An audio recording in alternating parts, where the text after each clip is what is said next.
STAKK Nation, welcome back to the channel. Champions. It is with great humbleness that we're going to play this video here. This guy has something to say. I've actually not watched all of this video. Double O has watched it, so first reactions you're looking at here. We're giving you fresh reaction today. That's the old intent. Absolutely, you're seeing fresh reaction from me on this one here. Now, listen, this is the first thing that is shocking to me here. Well, let's just play it. It says, looting trading markets are back. Okay, well, let's see what's happening here. Telling you the bull markets are back. And we should talk a little bit about crypto too before we finish. Oh, well, let's squeeze it in. What would you like to say? So, remember when gold ETFs started? They were very exciting in 04, and it kind of stayed steady. There was all this hype that everyone's going to buy gold, and oh, come on. So I think Bitcoin ran up. It's kind of There's really vapor coming from this man's face, bro. Are you really recording this outside? It's Davos there outside. It's cold. All for a background? Just take your asses inside. This is...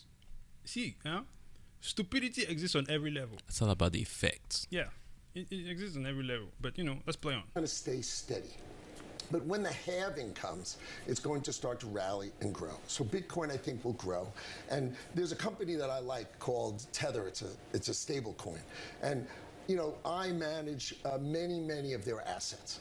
And Tether Holdings is the name of the group. And the group, I want to say it here with you, from what we've seen, and we did a lot of work, they have the money they say they had. In the last attestation, they said they had 86 billion of assets and 83 billion of liabilities. And I've seen a whole lot, and the firm has seen a whole lot, and they have the money. And so there's always been a lot of talk. Do they have it or not? So I'm with you guys saying we've seen it and they have it. So spot Bitcoin ETF, do you think that's going to restore confidence to the whole sector given what we've seen take place in the last 12 months?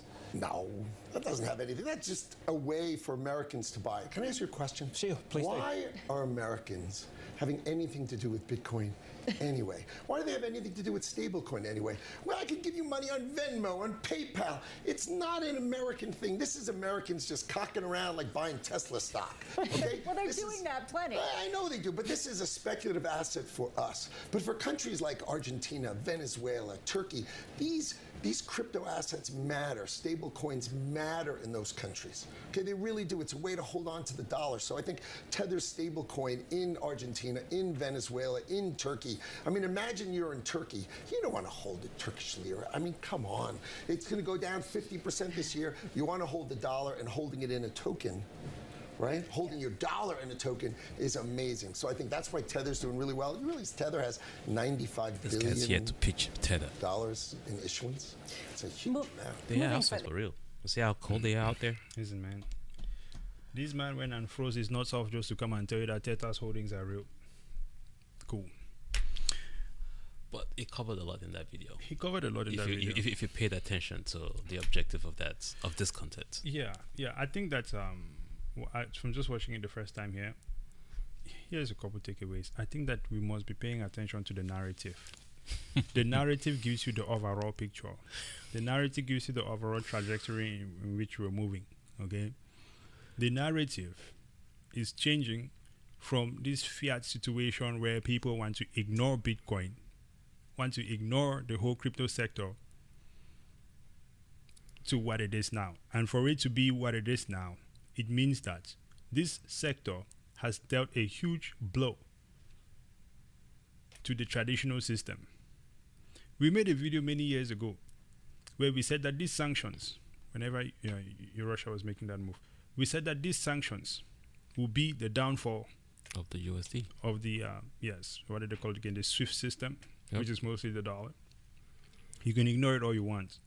If you call yourself a serious investor and an entity that is about investing, you cannot ignore that for much longer when all the capital is flying out of the dollar or the SWIFT system. So now you have to acknowledge it. But in order to acknowledge it, you realize now that you still have to try to control the situation and have the power over everything. But then now you start to see that this situation is not just tied down to America. You cannot just come in and do whatever you want. It is global. I keep going back to that point that it is global. Anything that the SEC is trying to do, anything that the IRS is trying to do, okay? If you have crypto transactions that go out of the country, How do they tax that? How do they even know that you did that transaction here in the US or not? There are many aspects to this thing. The crypto address doesn't give you what country it's from. Exactly. So, listen, this is the seven-headed, I don't want to call it seven-headed dragon actually, but it is a beast that they have not seen before. And one other thing that we've said on this channel is that these people are going to bow to Bitcoin. And I think that's what we're seeing. I have 3 points. Yeah. 3 crazy points. First, yes, it came out to sell the USDT. Yeah. And we've had shows where we said the USDT allows the US dollar to go into multiple corners of the world that it could not reach with their SWIFT system or their fiat approach. Yes. But I keep saying that these guys have this ETF as a change of narrative of Bitcoin. All right. It said in America, people don't need Bitcoin. They just want to trade it. It's speculative for Americans. Yeah. We've said that on this show as well. That they don't see the true value because Americans are so blinded to the fact that they are freaking slaves of the system. It said, it's just like Venmo and Cash App, whatever. Yeah. It's just for moving money about. But I'm like, do you know that Venmo still needs settlement? Cash App still needs settlement? Yeah. Bitcoin allows you and I to transact with one another without their existence, without them ever existing. Yeah. But they're changing the narrative. Americans, wake up.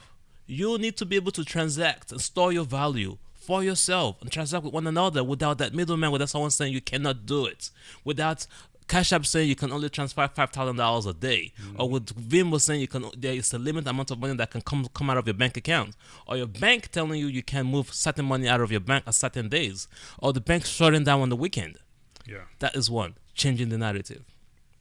The second part was, yes, people in third world countries, in developing countries, need Bitcoin more than America. No, Bitcoin is for everybody. Yes, the economy is in shambles because of the implementations of IMF, of the government shutting down their money movement through the SWIFT system. Yeah. The money is in shambles because of the policies in their countries and partly because of American policies that is destroying their countries as well. So yes, everybody needs Bitcoin because those systems that are limiting other countries, that are limiting people, is exactly that USD, that old SWIFT, that old BIS environment. And Bitcoin takes you out of that and saves you from that. Lastly, I would like to say, yes, you take your money, you make it, you put it in USDT, but you're now told that Bitcoin can save you or crypto can save you. Then you go and put it in USDT, where you have folks like this that is also changing the narrative and telling you that, just get USDT, use USDT, and then that will allow the dollar to keep growing. Yeah.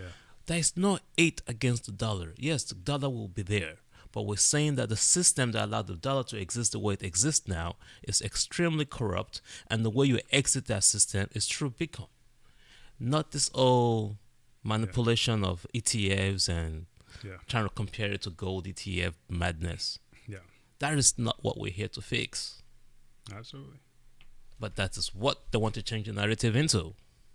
Make Bitcoin look like Venmo. Venmo has zero chance against Bitcoin. Listen, if you wanted to send Bitcoin to someone, it is as easy as using Venmo. It is as easy as using something like Cash App with the same amount of speed.